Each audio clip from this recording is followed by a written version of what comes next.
Hi, my name is Beau. I've been reborn. Before I knew Jesus, I was pretty depraved, um, pretty rough and tumble life and childhood, and ended up being addicted to drugs. And it was a place in my life where I thought I was broken, and I didn't think that things could get any better, and I didn't believe that things could get any worse.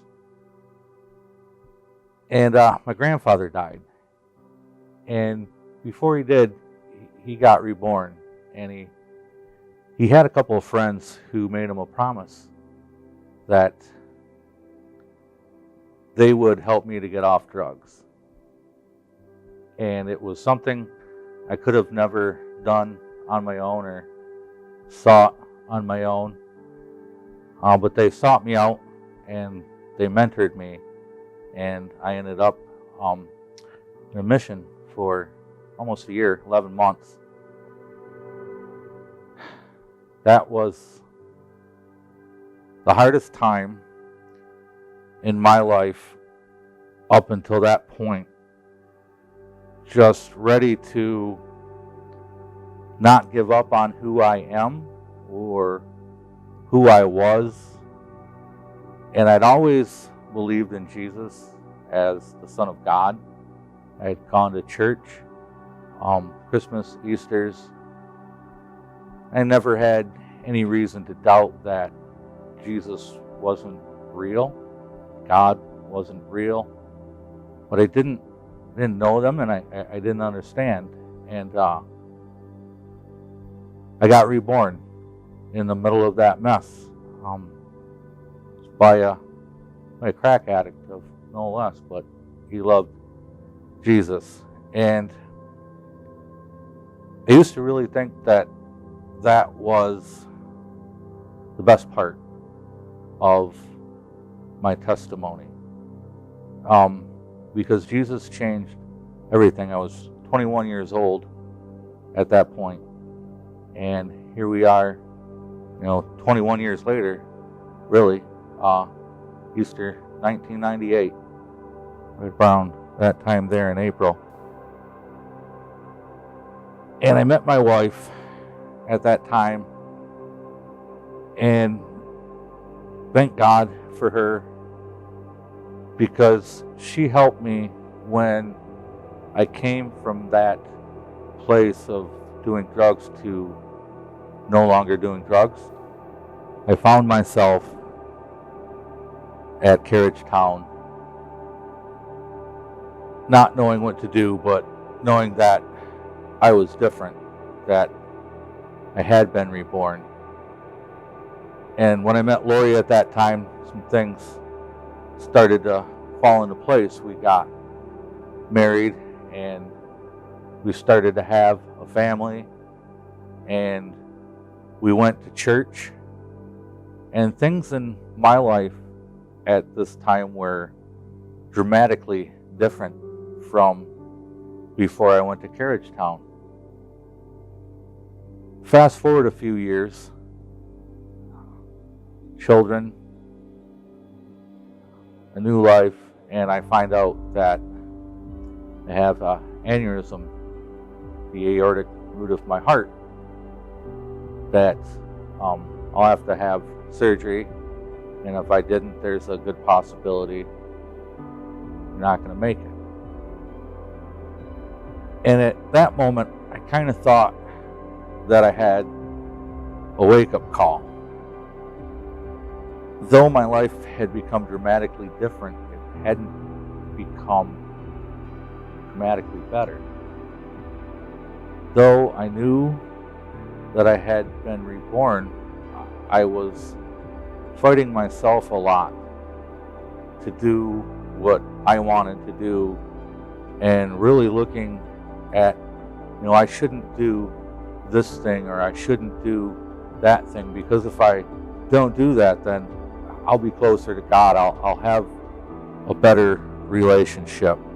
And when I found out about that aneurysm, all that changed. I went inward for a long time, and I really built a lot of walls because I didn't want to face mortality. I knew there was joy in heaven no matter what happened, so I was at peace about it, but I didn't want to have serious conversations with my wife or go to appointments or not think about it. And then 8 years later, they said, you have to have the surgery.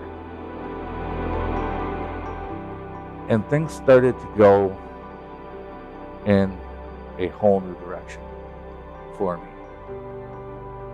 So like I said, that I thought that coming out of such a dramatic life into the Christian world, that things were good, things were great, when I hadn't really given myself over to God. And I was carrying all of these anxieties, all of these fears, all of these prideful moments of myself, anger, bitterness, pain of rejection. And on the outside, there was just this big front. I'm at church, and I'm with my friends, and everything's okay, but inside it wasn't. And knowing that I was going to see Jesus someday was pretty awesome. But I wanted to do things right for God and for my wife and for my kids, and know that I am who they look to see Jesus, and to know that I'm empathetic and that I'm loving, and I'm that way because Christ reformed me, and finally giving in to those things at that time. I realized that my testimony wasn't just about that one moment when I truly believed and when the Spirit entered my soul. It was more about what happened after. And the Bible tells us to be transformed, and it doesn't happen overnight. And I'm at a point in my life now where I want to be vulnerable, where I want to love people.